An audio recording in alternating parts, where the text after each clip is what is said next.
que todos podamos abrir nuestras Biblias, o prenderlas también, pero que todos podamos estar estudiando, ¿cierto? Y tener el pasaje que hoy día, ¿cierto? Vamos a seguir con Lucas 20, de los versículos 27 al 40. Lucas 20, de los versículos 27 al 40. Entonces ahí que todos puedan tener sus Biblias abiertas, ¿cierto? Mientras vamos a esperar a que todos la puedan leer.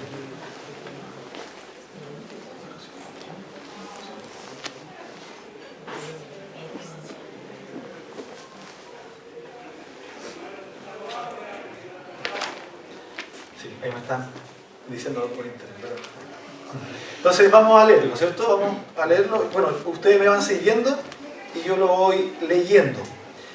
Entonces Lucas 20, de los versículos 27 al 40, dice: se acercaron algunos de los saduceos que niegan que haya resurrección y le preguntaron diciendo: Maestro, Moisés nos escribió, si el hermano de alguno muere dejando mujer y él no deja hijos, su hermano tome la mujer y levante descendencia a su hermano.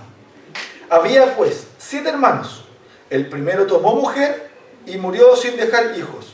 También el segundo, y tomó el tercero. Y de la misma manera también todos los 7, y murieron sin tener hijos. Por último, murió también la mujer en la resurrección, puesto que los 7 lo tuvieron por mujer. ¿De quién ellos será la mujer? ¿Será mujer?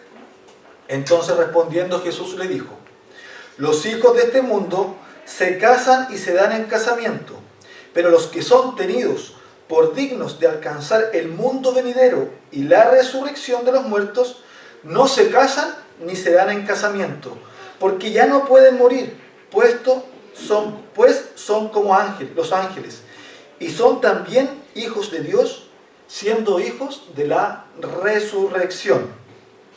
Y con respecto a que los muertos han de resucitar, también Moisés lo mostró en el relato de la zarza, cuando llama al Señor Dios de Abraham, Dios de Isaac y Dios de Jacob.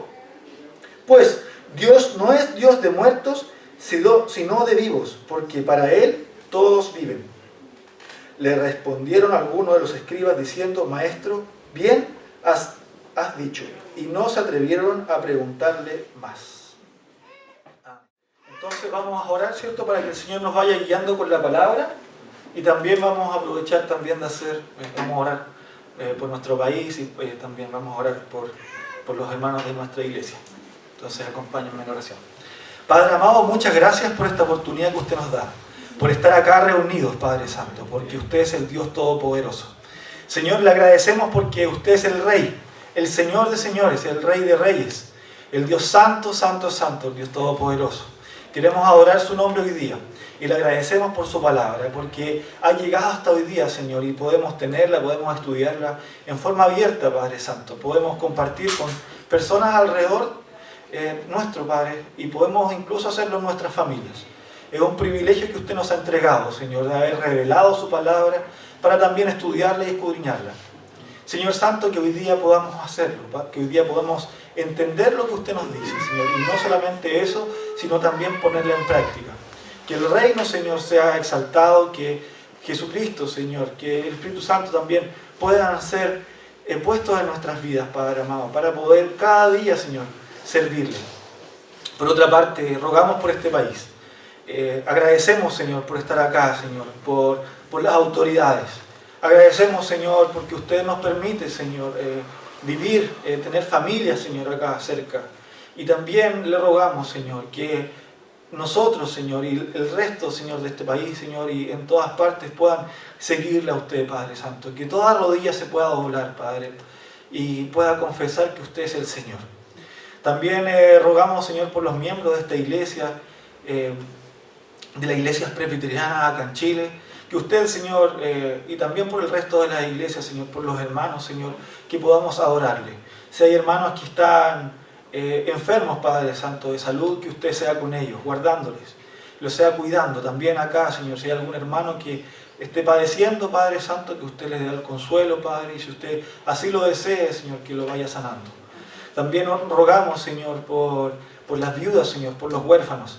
También denos a nosotros, Señor, un corazón que pueda ser agradecido y también compartir de las bienaventuranzas, Señor, de las bendiciones que usted nos entrega. Padre amado, rogamos por los juveniles, Señor, por los jóvenes, por los niños de esta iglesia también, Padre amado, que usted sea con ellos mientras hoy día también están aprendiendo de usted. Y queremos agradecer porque Jesucristo es nuestro Rey. Y hoy día también Él nos ha dejado palabras, Señor, que hoy día podemos estudiar. Sea conmigo, Padre Santo, para no decir palabras equivocadas, sino poder hablar de lo que usted quiere, Señor, para nuestras vidas. Esto se lo agradezco en el nombre de Jesús. Amén. Amén. Bueno, hoy día quiero partir con una historia y quisiera que ustedes me vayan acompañando en esa historia. Entonces los quiero invitar a que ustedes piensen en algún momento en el cual han estado con algún ser querido y que se han sentido plenos, han estado contentos con ese ser querido y esta relación se ha fortificado. Quizás a los más grandes, ¿cierto? A los que ya están casados, cuando estuvieron de novios, por ejemplo, ¿cierto? Estuvieron de novios y había en ese momento que estaban tan contentos. No sé si se recuerdan. Bueno, yo igual lo recuerdo, ¿cierto?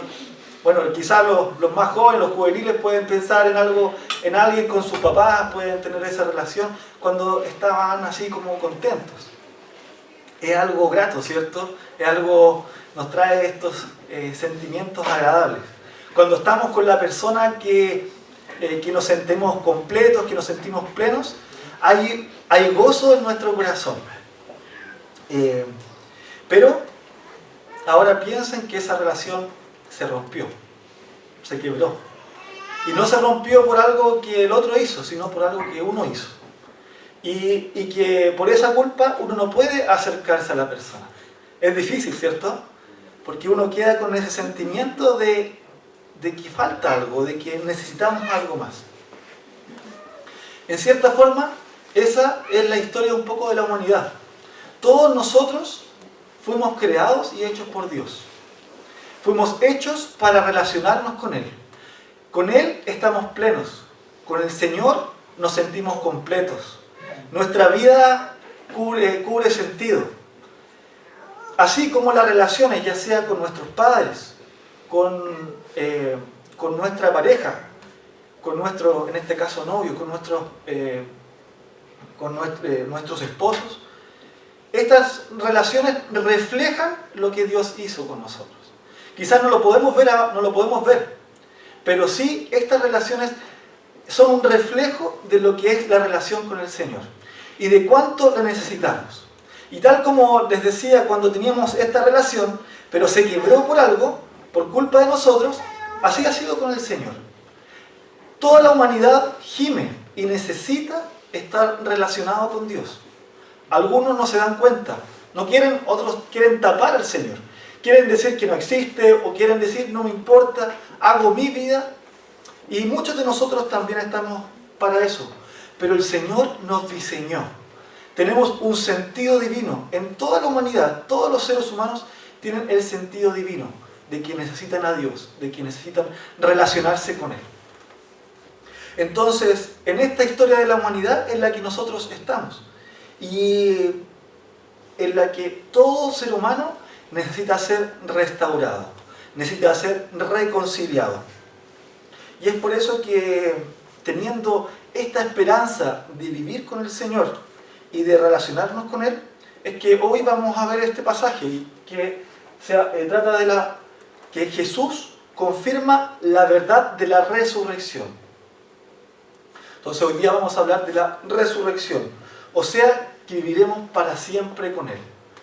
Los creyentes vivirán para siempre con el Señor. Esa relación que nosotros, por culpa de nosotros, fue rota, es el Señor que nos viene a buscar. Y el primer punto que vamos a ver está entre los versículos 27 al 33 del capítulo 20 de Lucas. Y aquí podemos ver la trampa que impide ver la verdad de la resurrección. Entonces, vemos que como decíamos, en la relación hubo una desobediencia, hubo un quiebre. Y este quiebre impidió que esta relación fuese quebrada. Y esto es una mala noticia, porque así como había una relación bonita, cercana, que estaba perfecta, la humanidad cayó. Está la caída de la desobediencia. Esta es la mala noticia, que el ser humano se alejó del Señor, se separó, por culpa del ser humano, que destruye esta relación. Entonces, no tenemos más la posibilidad de relacionarnos con nuestro Padre, con quien nos creó y con quien nos diseñó para estar con Él. Entonces, aquí en estos versículos vemos cómo la trampa, en este caso de los saduceos, en contra de Jesús, sobre la resurrección, hace esto también. Es una trampa que muestra esta caída del ser humano, que no quiere relacionarse con Dios, y que el poco entendimiento, la falta de imaginación y haberse roto esta relación impide y se pone cada día más el ser humano, se podría decir, más necio. Entonces, vemos en este pasaje es que Jesús había ya llegado a la entrada de Jerusalén. Lo habían exaltado, habían glorificado su nombre, Él había entrado como un rey y lo estaban alabando. Muchos habían exaltado su nombre. Le decían el Mesías, el que iba a venir. Y después Jesús ya sabía que este periodo no iba a ser fácil. Después cuando entran los fariseos y todas las personas que estaban ahí empiezan a desacreditar su ministerio. Vemos en la predicación pasada, ¿cierto?, de que Jesús había sido confrontado por los fariseos. También le habían hecho unas preguntas que no tenían mucho sentido. Lo habían tratado de desacreditar. También los escribas intentaron callarlo. Pero a través de la respuesta de Jesús y de la autoridad que Él tenía, habían quedado callados. Entonces vamos a partir con los versículos, ¿cierto?, preguntándonos quiénes son estos saduceos. ¿Quiénes son estos saduceos? Porque en el mismo texto nos menciona, ¿cierto?, en el versículo 27. Ahí nos dice que ellos no creían en la resurrección. O sea, que no había una vida después de esta vida. Estos saduceos eran judíos, eran del mismo pueblo, que participaban y formaban parte del templo, de la parte del sacerdocio. Eran como el consejo que funcionaba como el tribunal del pueblo de judío. Y siempre trataban estos temas de religión. Pero no solamente estaban involucrados en la religión, sino también eran los que gobernaban, los que tenían el dinero, los que tenían el poder. Y como por este poder también, ellos eran los que mandaban al pueblo y los que se presentaban delante del pueblo como los que conocían la verdad. Ellos solamente creían en el Pentateuco. Es por eso que le hicieron a Jesús la pregunta sobre Moisés. No creían en el resto y ellos creían que solamente en estos pasajes no se encontraba la resurrección, según su interpretación.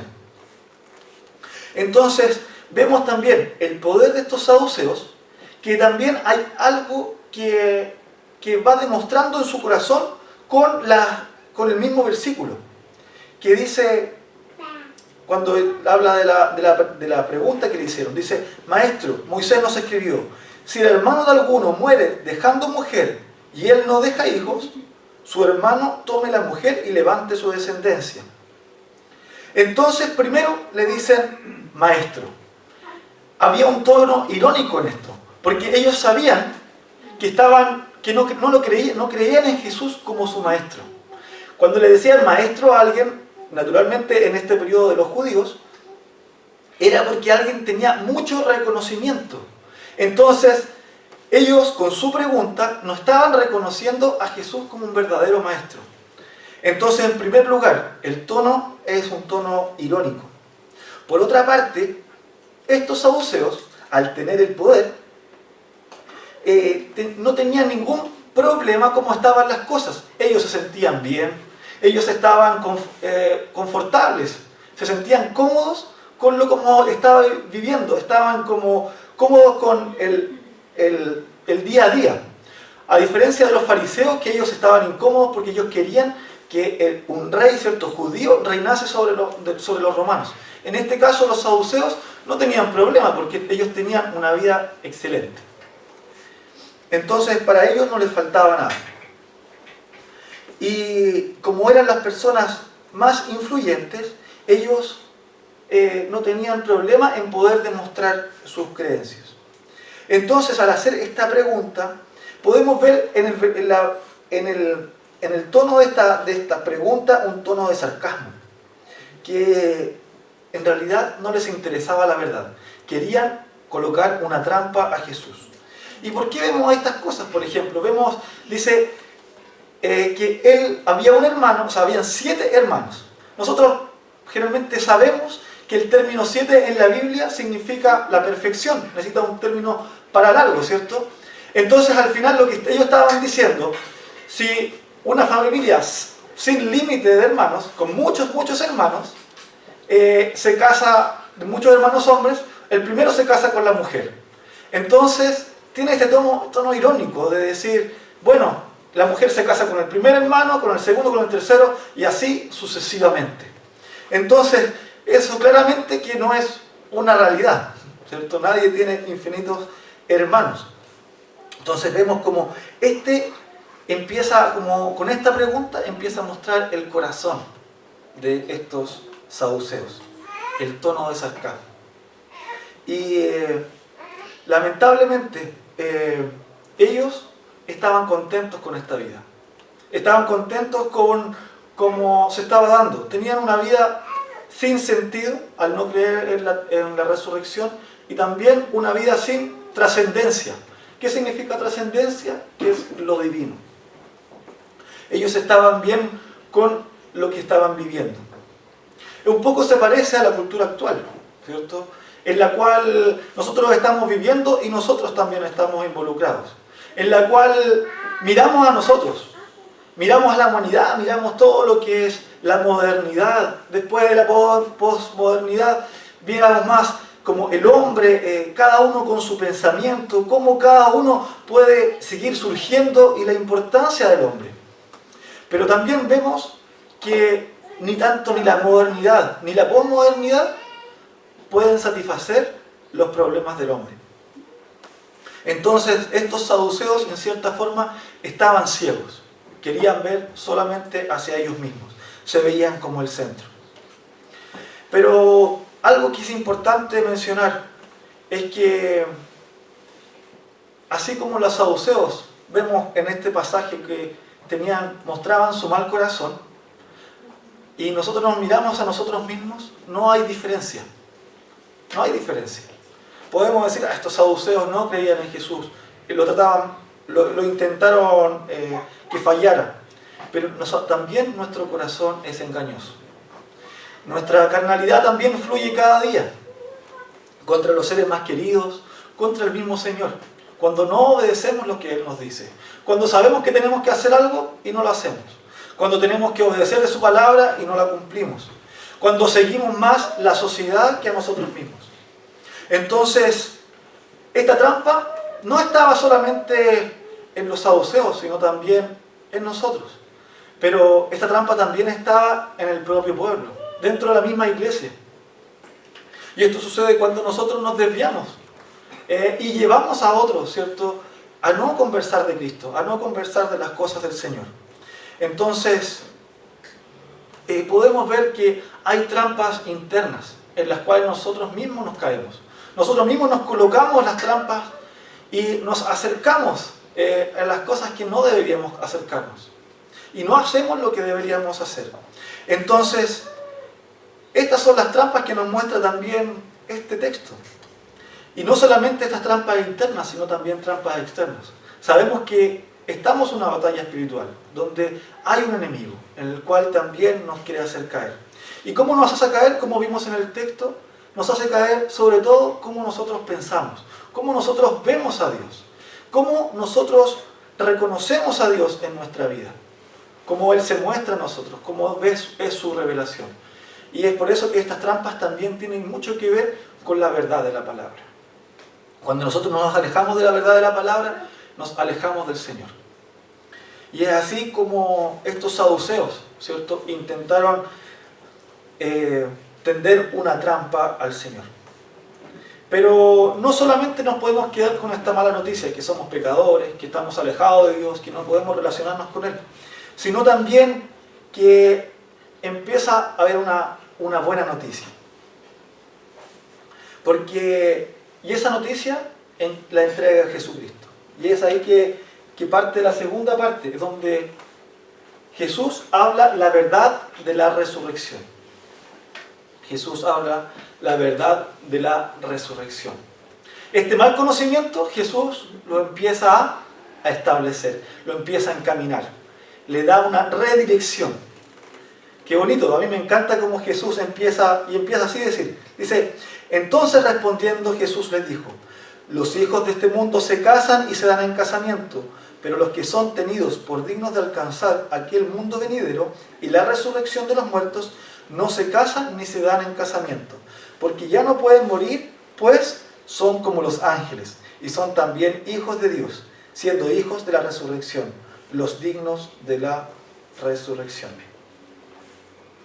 Entonces, vemos claramente una respuesta de la redención. Nosotros sabemos que en la historia de la humanidad está la caída, ¿cierto? Está la creación, está la caída, pero después viene la redención. Y justamente en este pasaje vemos esto. Cómo Jesús redime y confirma y da una correcta interpretación al mal pensamiento de los saduceos. Sobre todo este tema, que es de la resurrección.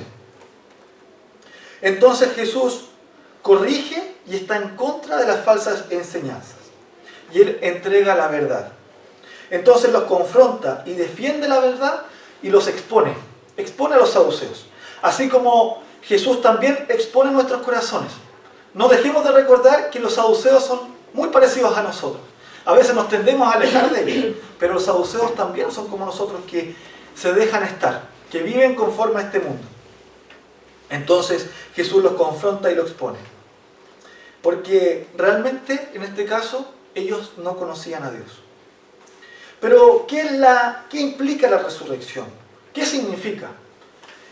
Literalmente es volver a vivir después de la muerte. Es tener vida después de esta vida. Y esto no solamente aparece en el Nuevo Testamento, estábamos leyendo ahí Corintios, ¿cierto? Y también en el Antiguo Testamento aparece en Job, aparece en Daniel, en Salmos se habla de la resurrección, se habla del Seol, donde nosotros vamos a estar y morar con el Señor. Entonces, vemos que Jesús en esta respuesta empieza a dar consuelo, empieza a dar tranquilidad a los discípulos que también estaban con Él. Y empieza a poder corregir y los defiende de la mentira de los saduceos. Entonces, en el versículo 34-35 vemos dos grupos que menciona Jesús. Si ustedes ven conmigo, está en el versículo 34, están primeramente, si lo pueden ver, los hijos de este mundo. Y después, en el versículo 35, vemos otro grupo, que serían los que son dignos. Quizás en el versículo 35 podríamos decir una interpretación sería los que han sido hasta ahora tenidos por dignos. Los que han sido tenidos hasta ahora por dignos de alcanzar el mundo venidero. Entonces vemos estos dos grupos. El mismo pasaje también nos entrega este contexto del matrimonio, que dice, los hijos de este mundo se casan y se dan en matrimonio, en el versículo 34, ¿cierto? Entonces, dice que los hijos de este mundo se casan y se dan en casamiento. Nosotros sabemos que el casamiento es un regalo del Señor. Que Dios mismo fue el que nos entregó el casamiento para relacionarnos con Él. Si ustedes se acuerdan del principio de Génesis, cuando el Señor entregó a Adán y estaba solo, ¿cierto? Lo vio que estaba solo. Y él dijo, voy a crear una ayuda idónea. Era porque necesitaban relacionarse. Y esa relación también muestra mucho de la relación con Dios Padre. Entonces sabemos que el matrimonio es una bendición. Y también refleja la vida futura. Refleja la vida futura que vamos a tener con nuestro Padre. Cuando hay una relación sana, una relación agradable, nos sentimos plenos. Pero cuando esta relación está rota, nuestras vidas no están plenas. Y en Lucas 17 también vimos esta frase que decía, cuando se casan y se dan en casamiento. Pero ¿por qué usted se ve como un aspecto como negativo en cuanto a esto? El aspecto negativo se da porque ellos hicieron del casamiento un ídolo. Hicieron y tomaron el casamiento como solamente el hecho de subsistir en su vida. No lo tomaron como solamente una bendición, lo tomaron como un afán para algunos. Entonces, es como hoy en día, viven, ¿cierto? Crecen, forman familia, tienen hijos, ¿cierto? Y después dan en casamiento. Y ese se acaba la vida. Pero en esa vida no está Dios. Y es en ese sentido que el versículo 34 cuando menciona que los hijos de este mundo hacen eso. Viven su vida sin tomar en consideración a Dios. Sin tener a Dios presente en su vida, en sus decisiones. No lo están adorando. Entonces esta relación del novio con la novia, esta relación de Dios con sus hijos no existe. Y recordamos también que en el versículo 35 da la parte positiva. Los que son dignos hasta ahora. Entonces los que son dignos hasta ahora menciona algunas características que dice que son como los ángeles, que no morirán más, que no se darán más en casamiento. ¿Qué se está refiriendo con esto? Es que no van a necesitar, no van a estar faltos de nada, no van a estar solos, no van a necesitar compañía porque vamos a tener al Señor Jesucristo. Entonces vamos a estar satisfechos con el Señor, los que son dignos. Y dice que van a ser como los ángeles, porque no van a morir más. Son una creación que va a estar para siempre. Que no se procrean, no mueren, porque vamos a estar en forma perfecta, relacionándonos con el Señor. En ese gozo, recordando la relación que estábamos hechas desde un principio, por el cual nosotros estábamos hechos. Y esa es la resurrección. Es que Jesús deja claro que después de esta vida hay otra vida. Después de la muerte hay vida. Para todos los seres humanos. Para todos los seres humanos hay vida. Vida eterna o también muerte eterna. Para los hijos de este mundo, no es que van a dejar de existir después, sino para los hijos de este mundo, la mala noticia está en que ellos van a sufrir de la ira de Dios. Van a estar en muerte eterna. Pero los hijos del Señor, los hijos de vida, vamos a tener una vida eterna. Pero hoy día no estamos pensando tanto en el futuro, ¿cierto? Generalmente estamos tendidos en los afanes de este día y Jesús también nos llama a mirarnos. Al mirar el futuro nos empieza a llamar y a mirar lo que estamos haciendo hoy día en la tierra. Que esta tierra está corrompida, que las personas que vivimos con dificultades, con tribulaciones, con problemas diarios, y que en realidad eso no va a pasar. Así como Jesús estaba lidiando con problemas, estaba lidiando con aquellos saduceos, con los fariseos que estaban en su contra, que no querían que la verdad fuese escrita y fuese proclamada, Jesús empieza a decir la verdad. Y tampoco nos deja de lado las tribulaciones, sino que Él, con estas tribulaciones podemos mirar hacia el presente. Entonces cuando nosotros podamos pensar en la resurrección, podamos pensar que en la verdad de la resurrección es que tenemos vida eterna, que ante cualquier circunstancia podemos reconocer que Jesús resucitó, que Él es el dueño, y que tenemos el consuelo del Espíritu Santo, que tenemos una vida futura, que tenemos estamos hechos para relacionarnos con Dios. Y es de acá que Jesús va más allá con el texto. Y en la parte 3 podemos ver que hay un sentido de pertenencia. Porque no solamente nos dice, vamos a tener vida futura, sino también que pertenecemos a Él.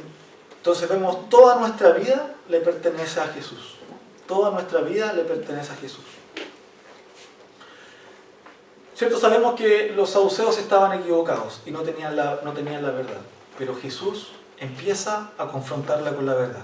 Y en el versículo 37 podemos ver algunos principios. Y también con el versículo 38. Por lo menos dos. En el versículo 37 podemos ver que Dios es un Dios personal. Le dice que Él es el Dios tanto de Abraham, Isaac y de Jacob. Y que todavía sigue siendo su Dios. Que ellos son, cierto, para los judíos. Ellos eran los representantes, los patriarcas, las personas más importantes, porque sabemos que Abraham era el padre de la fe. Donde Isaac era el cumplimiento de la promesa. Y Jacob era Israel. Entonces, para los saduceos, para los fariseos que estaban ahí, al nombrar que Dios era Dios tanto de Jacob, ¿cierto?, de Abraham, Isaac y Jacob, estaba también diciendo Jesús que Él era su Dios, que Él los tenía presentes. Pero también el versículo 38 también nos muestra algo, dice que Dios es Dios de vivos, tanto en esta vida como en la venidera. Que aquellos que había mencionado están vivos, porque para Él todos viven. Le da una clara enseñanza sobre la resurrección, que es Dios de vivos y no de muertos. Entonces, la respuesta de Jesús es muy clara. Recordemos que al principio vimos que solamente los saduceos creían en el Pentateuco. Entonces Jesús le puede haber respondido con el resto del Antiguo Testamento que tenían en ese momento. Pero Jesús nuevamente reinterpreta la verdad, reinterpreta y hace una interpretación correcta de lo que los saduceos habían dicho, y lo hace con el mismo Moisés.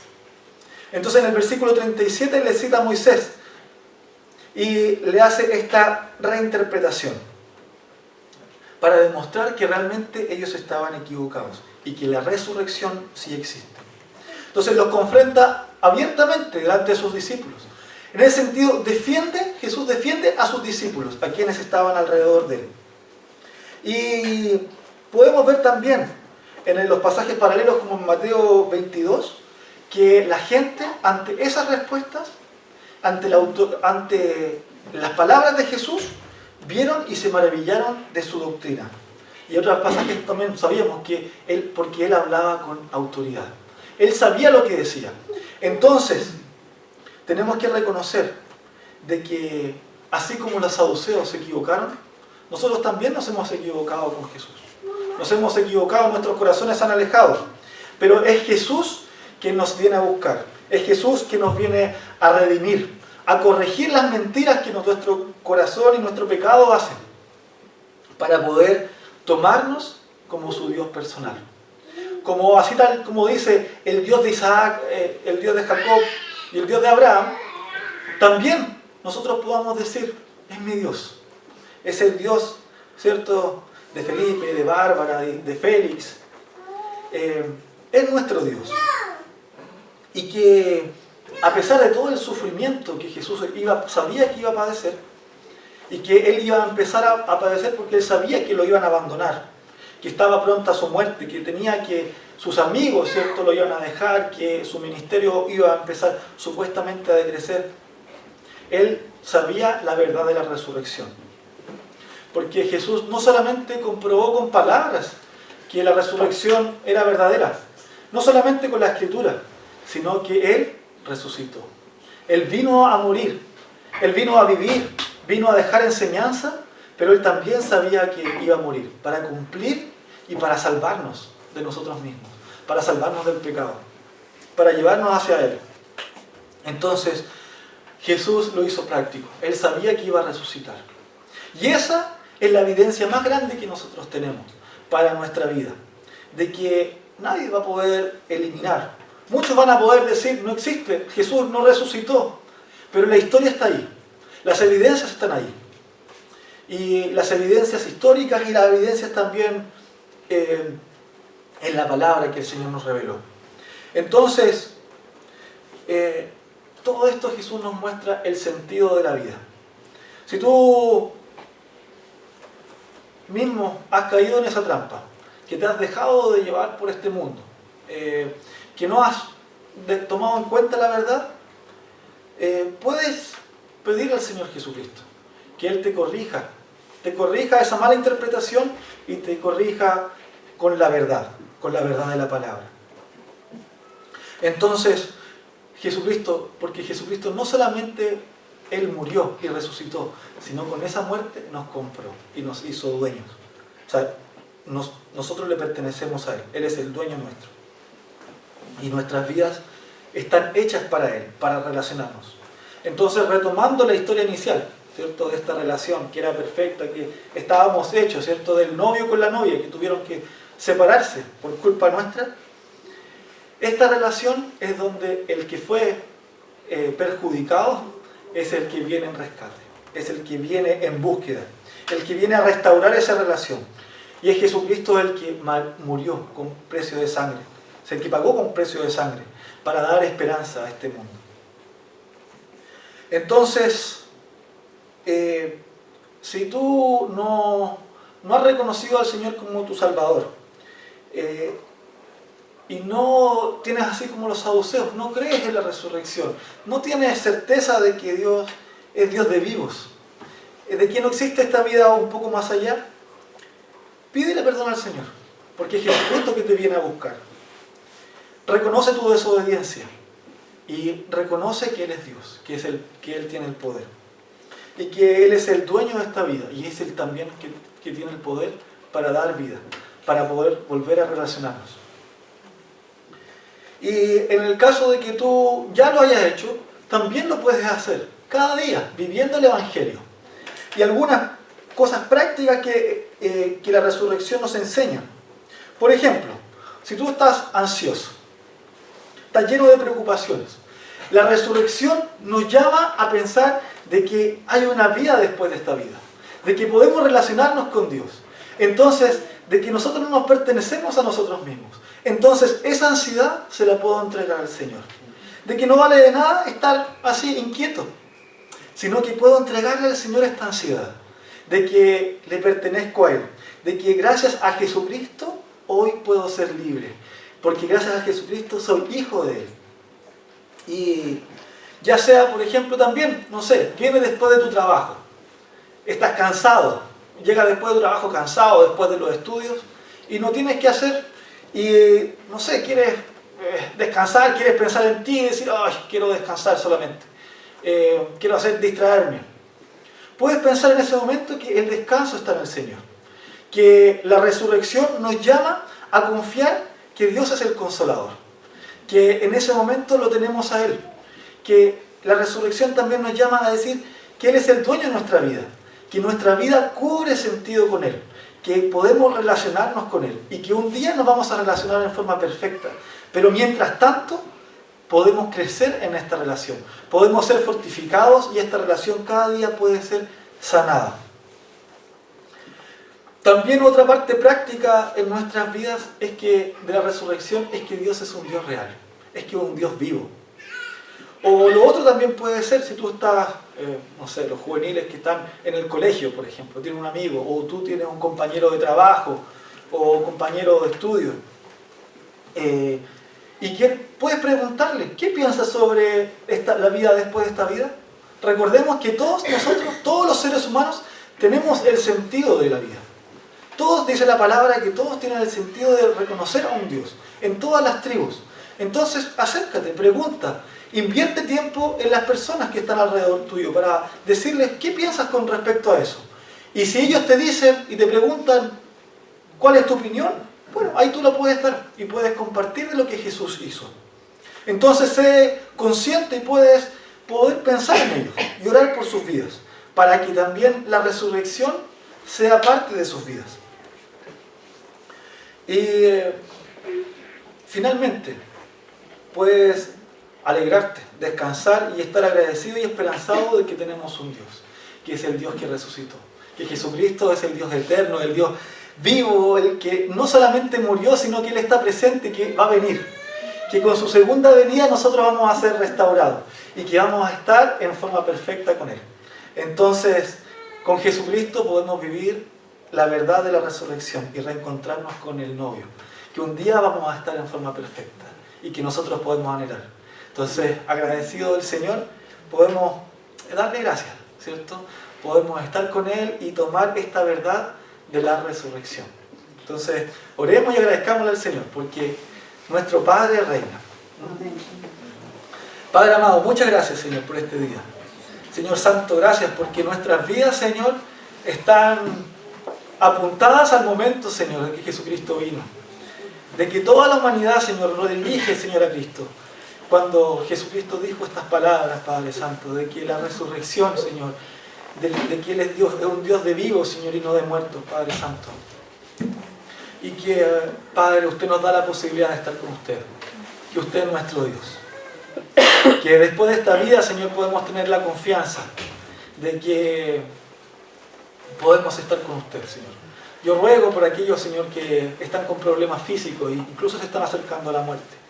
Que nosotros también podamos acercarnos a ellos, Señor, y compartir de esta verdad tan maravillosa, Señor, de que todas las personas pueden vivir, Señor, eternamente o morir eternamente, Padre Santo.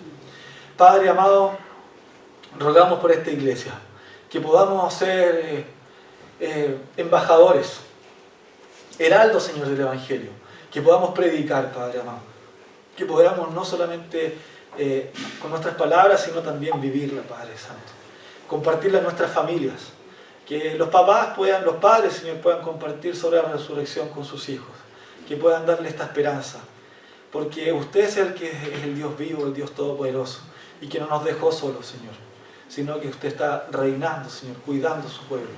Y gracias a usted, Señor, gracias a lo misericordioso, a lo que usted hizo, Señor, hoy podemos tener vida eterna. Así que muchas gracias, Padre amado. Se lo agradecemos, Señor, en el nombre de Jesús. Amén. Amén.